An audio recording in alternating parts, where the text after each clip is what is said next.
parang siya ay under duress, under intimidation. Walang choice si Mr. Ronnie Dayan kundi sundin yung sinabi ng inducer. Hindi ho gano'n na nangyari dito.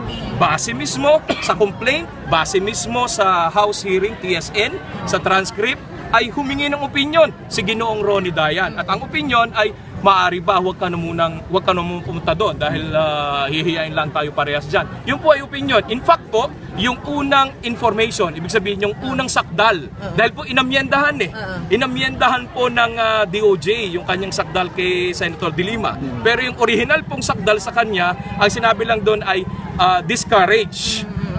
Senator De Lima discourage Ronnie Dayan. Pag sinabing discourage ay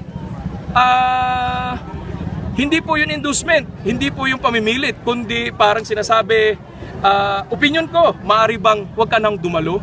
So hindi po yun criminal act, yung opinion mo na sabihin mo, maaari bang huwag ka nang dumalo?